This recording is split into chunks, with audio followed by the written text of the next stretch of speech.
믹담이라는 말은 성경에 나오는 그 미스테리 워드 가운데 하나입니다. 그 뜻이 무엇인지 아직 확실하지가 않고요. 학자들마다 다른 의견을 내놓고 있어서 여기에 대한 어떤 해석이 굉장히 중요하다고 봅니다. 시편에 모두 6편의 시가 다윗의 믹담이라고 되어 있고요. 오늘 읽은 시편 16편과 시편 56편에서 60편까지가 다윗의 믹담이라고 되어 있어요. 이 믹담이 무엇인지 이해하기 위한 좋은 자료가 하나 있는데 그것은 히브리 성경을 헬라어로 옮긴 70인역이라는 게 있는데 이런 게 왜 생겼냐면 당시에 이게 유대인들이 세계 각처에 나가서 살다 보니까 또 그들의 자손들이 태어나고 이러다 보니까 이 히브리어를 헬라어로 바꾸는 작업이 필요하게 됐습니다. 그래서 70인역이라는 게 생겼는데 거기서는 이 믹담을 스톤 인스크립션, 돌에 새긴 글이다 이렇게 번역을 했어요. 이렇게 우리가 읽어본다면 다윗의 믹담 시는 다윗이 돌에 새긴 글 또는 다윗이 돌에 새긴 시다 이렇게 해석할 수 있을 것 같아요. 우리가 뭐 종이에 글을 쓰거나 뭐 파피루스나 뭐 아니면 젖어 있는 진흙판 그 태블릿에 쓰거나 이러는 것과 비교할 때 돌에다 글을 새긴다는 것은 굉장히 어려운 일이죠. 근데 어려운 만큼 또 돌에 새겨 놓으면은 지워지지도 않습니다. 오랜 세월이 지나도 또 풍파가 몰려와도 웬만하면 잘 지워지가 않아요. 그래서 제가 짐작해 보건대 이 다윗의 이 믹담 시는 그가 지은 많은 시들 가운데서도 특별히 중요하고 귀하고 의미 있는 것이었을 것이다 이렇게 생각을 해요. 예를 들어서 이 6편의 다윗의 믹담 시 중에 시편 57편은 다윗이 사울에게 쫓겨서 광야의 한 동굴에서 피해 있을 때 지은 시입니다. 이런 내용이에요. 하나님이여 내게 은혜를 베푸소서 내게 은혜를 베푸소서 내 영혼이 주께로 피하되 주의 날개 그늘 아래에서 이 재앙이 지나가기까지 피하리이다. 내가 지존하신 하나님께 부르짖으며 곧 나를 위하여 모든 것을 이루시는 하나님께로다 이랬습니다. 제가 이 시편을 다시 읽어보면서 참 이 현장감이 생생하게 느껴지는 느낌을 받았어요. 이 재앙이 지나가기까지 피하리이다 그랬거든요. 지금 사울이 그 광야까지 쫓아와서 자기를 죽이려고 하는 상황에서 다윗이 얼마나 두려웠겠어요. 얼마나 불안했겠습니까? 근데 그런 마음을 담아서 그 현장에서 아마 이 시를 짓고 이런 기도를 하지 않았나 이런 생각을 합니다. 그렇게 쫓겨다니고 있을 때인데 뭐 제대로 뭐 글을 쓸 만한 뭐 필기도구가 있었겠어요? 어쩌면 정말로 돌에다 이것을 새기지 않았을까? 이런 생각도 들더라고요. 그러면서 아마 이런 기도가 이 믹담시가 다윗의 영혼 깊은 곳에 정말 믹담이 되지 않았을까? 깊이 새겨지지 않았을까? 이런 생각을 했습니다. 그래서 이 믹담은 이런 거예요. 이건 쉽게 나오는 게 아니고요.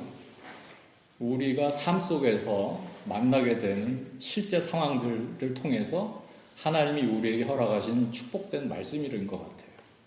그래서 이것이 뭐 거저 쉽게 얻어 듣는 요즘 흔히들 유튜브에서 듣는 이런 어디서 어느 목사님이 한 말씀이라든가 또 누가 뭐 은혜로우니까 한번 들어봐 이래서 보내주고 뭐 이런 차원하고는 완전히 다른 거예요. 이거는 내 삶의 현장 속에서 정말 내가 눈물과 고통과 불안과 초조와 아픔과 외로움과 괴로움과 이런 것들 속에서 하나님이 나에게 주시는 말씀이에요. 그렇기 때문에 깊이 새겨집니다.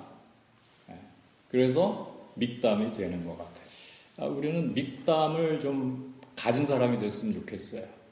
너무 쉽게 여러분 하나님의 말씀을 그냥 공고로 이렇게 거저 얻으려고 하지 마시고 이걸 가지고 씨름을 하고 삶 속에서 정말 내가 이 상황에서 하나님이 나에게 원하시는 건 뭘까 고민하고 기도하고 이런 가운데 하나님이 우리에게 주시는 말씀은 정말 생명의 말씀이거든요.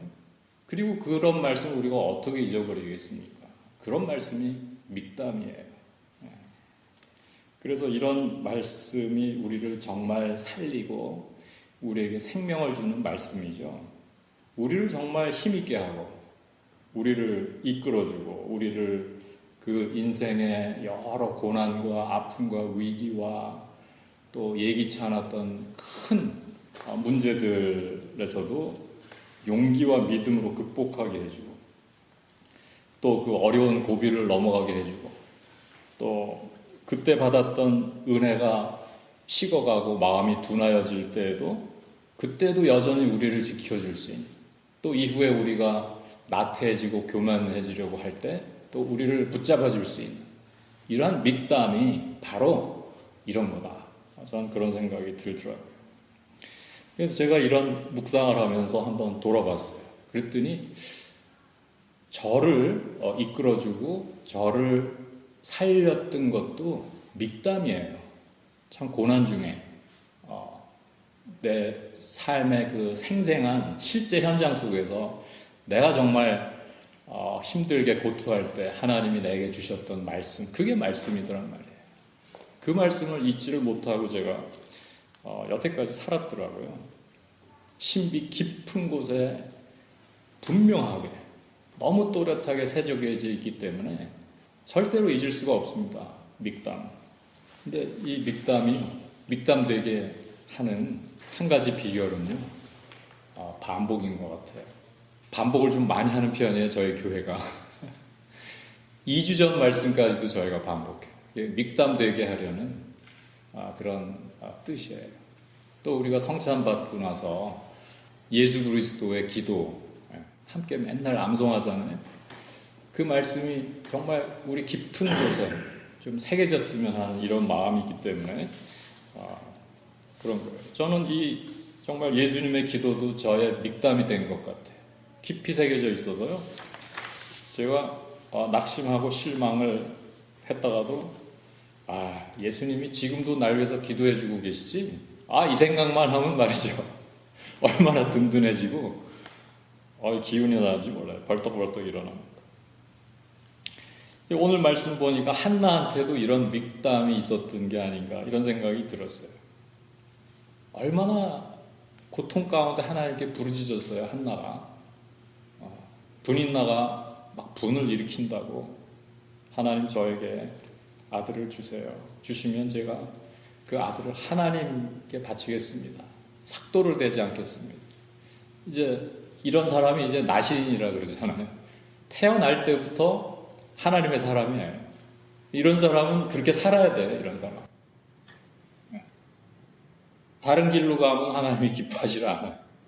근데 아무튼 이 믹담, 하나에도 이 믹담이 있었고 사무엘은 그 믹담의 열매예요. 그 어렵게 된 사무엘, 정말 눈에 넣어도 아프지 않은 그 어린아이를 젖대자마자 데리고 가지 않습니까? 그리고 서원했던 대로 그 아기를 하나님께 드렸는데 오늘 말씀해 보니까 그때 그 아이가 어리더라 이렇게 돼 있어요. 그 어린 것을 떼어놓고 집으로 돌아올 때 한나 마음이 어땠겠어요? 그렇지만 그 아픔을 뛰어넘는 또 큰 기쁨이 있었잖아요. 사무엘이라는 인물이 그렇게 생겨났어요. 그러니까 이런 위대한 인물이 그냥 생겨나는 것이 아니고 그런 아이가 생기기까지 거기에도 깊이 새겨진 말씀이 있는 것입니다. 그 결과인 거예요. 우연이 없습니다. 우리도 믹담이 필요한 거예요. 우리가 믿는 예수님은 우리를 고쳐주시는 예수님, 예수 그리스도의 복음은 치유의 복음인데 삶 속에서 이런 구체적인 열매들이 나타나지가 않고 그냥 겉핥기식으로 이렇게 믿게 되는 이유가 뭘까요? 그 말씀이 깊이 분명하게 새겨지지 않을 때, 믹담이 아닐 때 아직 그런 수준이 아닐 때 치유의 복음도 치유의 복음다운 어떤 열매를 맺을 수가 없겠죠. 힘들겠죠. 믹담이 아닌 것은요, 아무리 귀한 것을 주셨어도 믹담이 되지 않고 깊이 새겨지지 않을 때는 다 없어져요. 믹담이 돌에 새긴 글이라고 그랬잖아요. 근데 믹담이 안 되면 이건 마치 모래사장에 쓴 글씨 같아서 금방 다 쓸려가게 돼 있어요. 쉽게 없어지게 돼 있어요. 그러니 조금 힘들더라도 우리가 말씀이 정말 말씀되게 하려면 고민이 필요합니다. 여러분이 쉽게 말씀을 듣는 것과 여러분이 이 말씀을 가지고 씨름하고 기도해서 여러분 스스로 말씀을 발견하고 듣게 되는 것은 커다란 차이가 있습니다. 그래서 제가 힘들더라도 자꾸 이렇게 말씀 묵상하라. 쉬운 길은 아니에요. 그러나 우리가 차라리 그런 길로 가는 것이 좋아요. 좀 어렵다. 거기에 생명이 있기 때문에 그렇습니다. 그래서 예수님이 좁은 길로 가라 그러시잖아요. 자, 그래서 여러분한테 이 믹담이 있으면 다행이고 없다면 기도를 하세요. 하나님, 저도 다윗과 같이 한나와 같이 예수님과 같이 정말 깊은 곳에 아로새겨진 그런 생명의 말씀을 가진 자, 이 믹담을 가진 자가 되게 해달라고 기도하시길 바랍니다.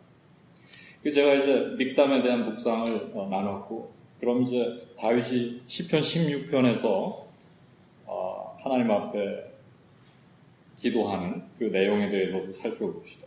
다윗이 이렇게 고백해요. 처음에 하나님이여 나를 지켜주소서. 내가 주께 피하나이다. 주는 나의 하나님이시오니 주밖에는 나의 복이 없나이다. 하나님이여 나를 지켜주소서.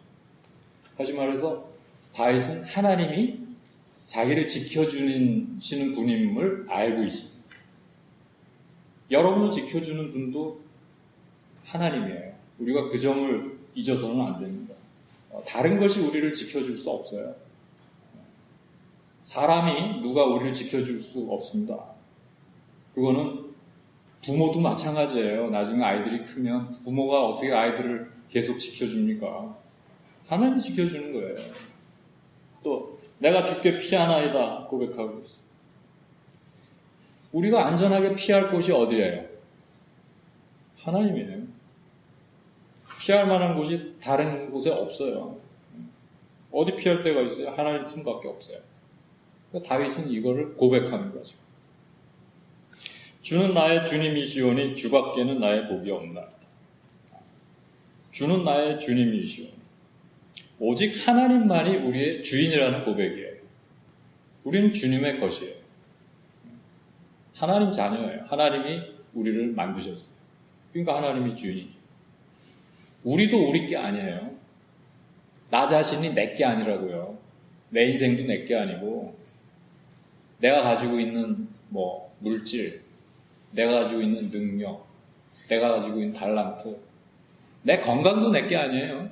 하나님 거예요. 그러니까 함부로 하면 안 돼요. 우리 몸을. 그거 죄 짓는 거예요. 우리 육신이 우리 게 아니에요. 그러니까 내 것도 아닌 거를 함부로 하면 죄죠. 당연히. 하나님 거. 그래서 다윗이 평생 이 점을 잊지 않았던 거예요. 깊이 새겼어요. 그죠? 그 다음에는 이런 내용이 있어요. 다른 신들에게 예물을 드리는 자는 괴로움이 더할 것이라. 여기서 다른 신이라 그러는 것은 물론 당시에 바알신, 아세라, 목상 여러 가지가 있지만은 그런 것만을 뜻하는 게 아니라 지금도 이런 우상이 많아요. 그리고 우리가 연약하기 때문에 자칫 우상을 섬기게 되기가 쉽습니다. 심지어 우리가 큰 은혜를 체험한 뒤에도 우상으로 돌아가기가 쉬워요. 하나님의 은혜로 출애굽한 뒤에 홍해까지 건넌 다음에 광야에서 금송아지를 만들었던 사람들을 한번 생각해 보세요. 이게 우상을 섬기기가 쉬운 거예요. 우상은 오늘도 다양한 모습으로 변장하고 저와 여러분에게 다가와서 유혹을 합니다. 여기 물질 우상도 있고 사람 우상도 있고요. 생각의 우상도 있어요. 과학도 잘못 사용하면 우상이 될 수 있고요. 예술도 마찬가지입니다. 정치, 경제, 문화, 종교 다 마찬가지예요. 잘못 쓰면은 이거 다 우상 되는 거예요. 근데 제가 보기에 제일 무서운 우상은요, 하나님을 가장한 우상인 것 같아요. 이때는 정말 분별이 필요합니다. 분별이 안 됐을 때는 성경도 우상이 될 수 있고, 말씀도 우상, 은사도 우상으로 전락할 수 있기 때문에 정말 잘 분별해야 돼요. 하나님과 우상, 우상과 하나님. 그럼 이거 어떻게 분별하느냐? 이런 분별을 하려면 우리 내면에 깊이 새겨진, 또렷하게, 분명하게 새겨진 이 믹담이 있어야만 되는 것입니다. 예수님한테도 유혹이 있었잖아요. 근데 안 흔들리잖아요. 왜 안 흔들린 것 같아요? 예수 그리스도 안에 이 깊이 새겨진 아주 아무도 흔들 수 없는 그 믹담이 있는 겁니다. 그러니까 절대로 넘어가지를 않는 거예요. 이 내면의 믹담이 무엇인가? 우리는 무엇을 기준으로 봐야 될까? 제가 생각을 해보니까요. 결국 이건 복음입니다. 우리 깊은 곳에 새겨야 될 믹담이 예수 그리스도의 복음이에요. 근데 그 예수 그리스도의 복음은 뭐예요? 그것은 치유의 복음입니다. 제가 늘 강조하는 말씀이에요. 복음은 예수 그리스도의 치유의 복음이에요. 그때 갈릴리에서 예수님을 만난 사람들은 이 치유를 경험해요. 물론 다 경험한 건 아니에요. 근데 경험하지 못한 사람들은 주로 이 바리새인, 사두개인 당시에, 그죠? 이 사람들은 예수님을 제대로 만나지를 않았기 때문에 예수님도 어쩔 수가 없었어요. 고쳐주고 싶어도 못 고쳐요, 이런 사람들. 왜? 내가 죄인이고 내가 병든 존재인 것을 먼저 알고 예수님을 찾아와야, 그죠? 예수님도 고칠 수 있어요. 나는 아무 문제 없어요. 나는 일 없어요. 그런 사람들 예수님 어쩔 수가 없습니다. 예수님도 안 돼요, 그거는. 그러니까 우리가 이 믹담이 믹담 되게 하려면, 치유의 복음이 치유의 복음 되게 하려면은 나의 실상을 좀 알아야 돼요. 내가 어떤 죄인인지, 내가 얼마나 병든 존재인지를 그 실상을 우리가 알고,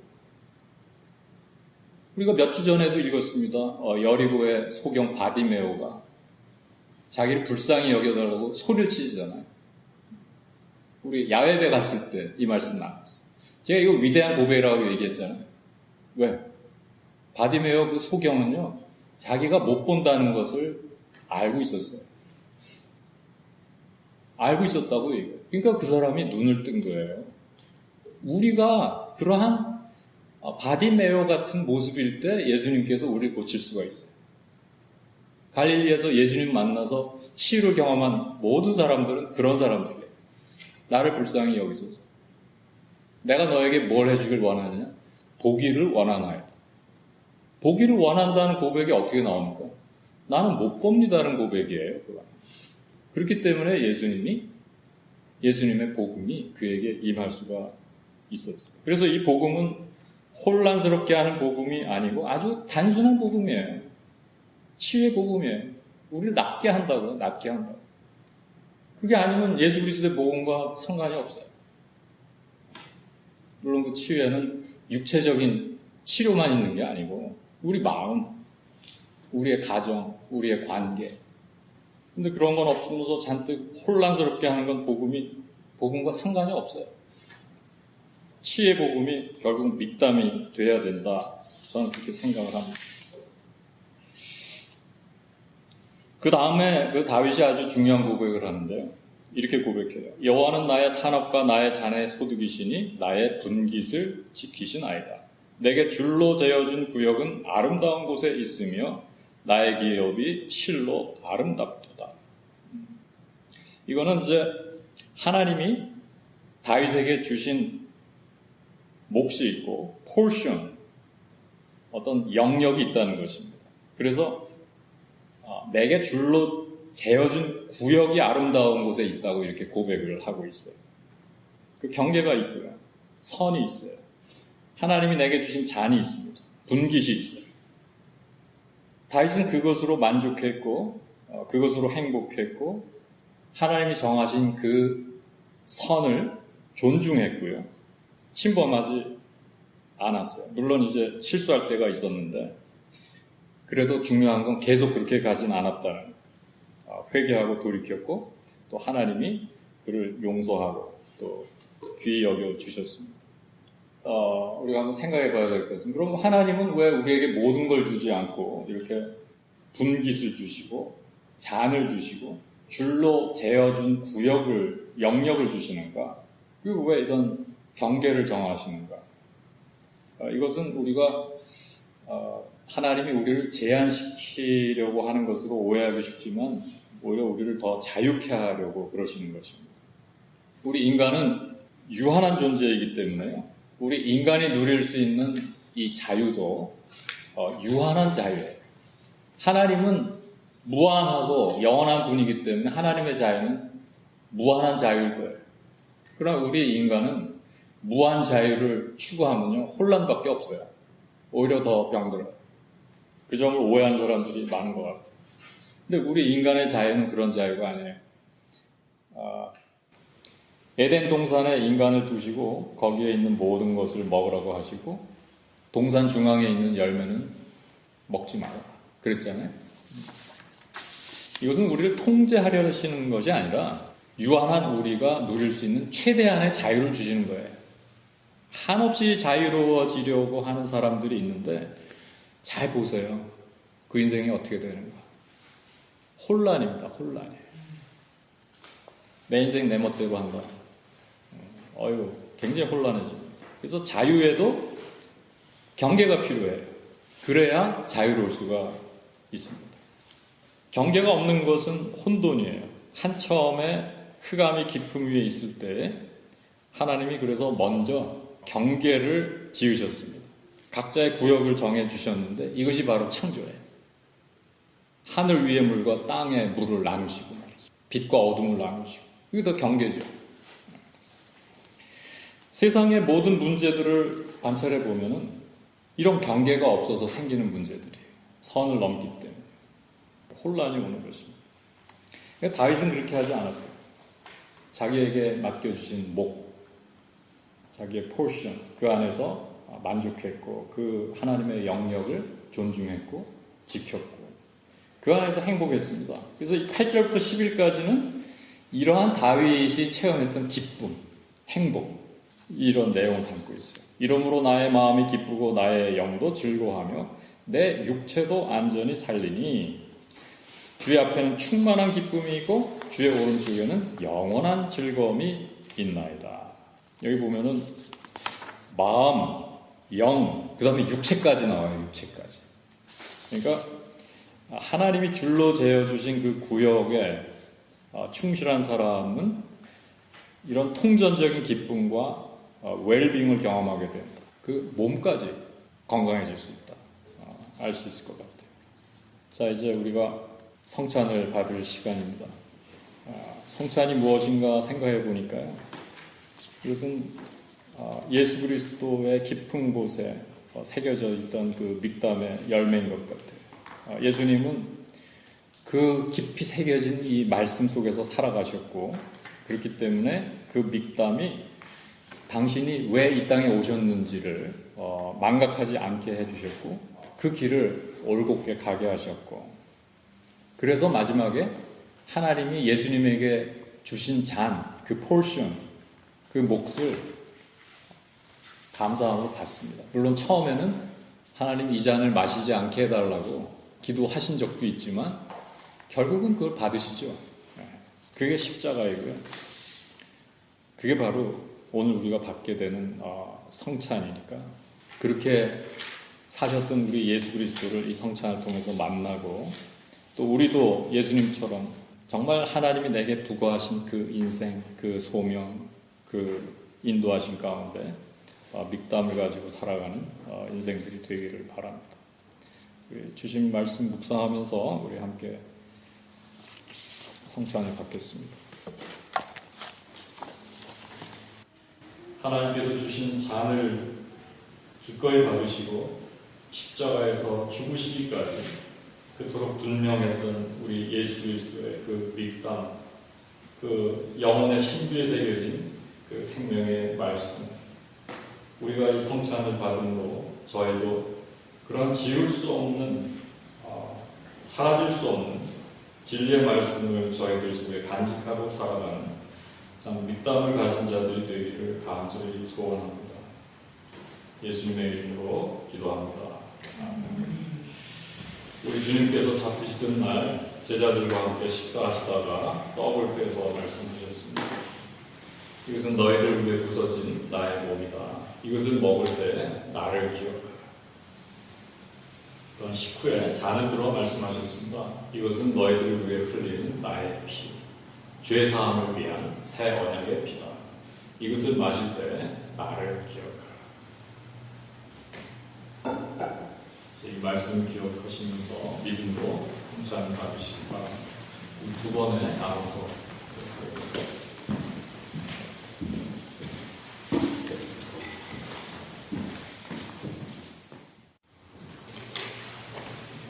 시간에 우리 예수님께서 우리들을 위해서 기도하신 기도를 함께 기억하겠습니다. 저를 따라해 주시기 바랍니다.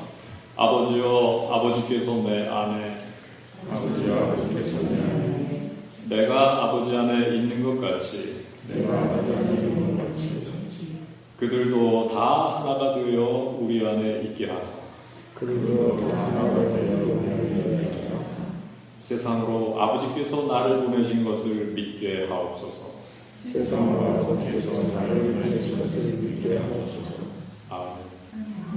사랑하는 형제자매 여러분, 이 거룩한 기도는 예수님이 죄된 우리를 위하여 아버지께 간구하신 중보의 기도입니다. 우리 하나님은 예수님의 기도를 거절하신 적이 없습니다. 이 기도를 들으셨고 응답해 주셨고 바로 우리가 이 기도의 응답을 다 이루어 주셨습니다. 그래서 이제 예수 그리스도를 통해서 참 하나님이 우리 안에 계시고 또 우리가 하나님 안에 있고 또 그들이 또 우리 안에 있습니다. 하나님과의 관계가 온전히 회복되었고 또 이웃과 우리 자신과의 관계도 다 회복되었습니다. 우리의 모든 죄와 부끄러움을 다 보혈로 씻어 주셨습니다. 이 복된 소식을 믿으시기 바랍니다. 아멘.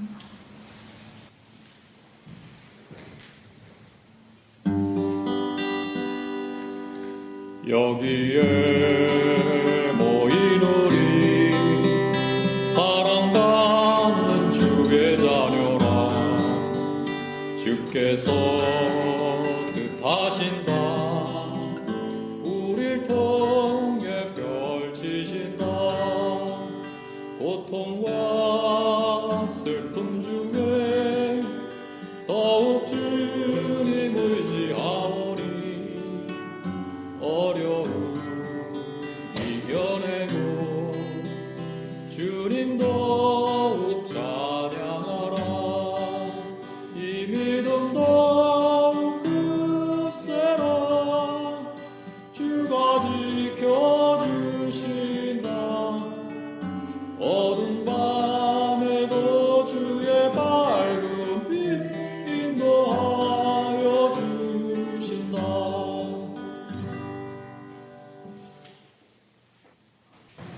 지금은 우리 주 예수 그리스도의 은혜와 아버지 하나님의 사랑과 성령의 교통하심이 사랑하는 우리 겨자씨 가족들, HSD 가족들, 우리 친구들 위해 지금부터 영원히 함께 하시옵기를 간절히 축원하옵나이다. 아멘.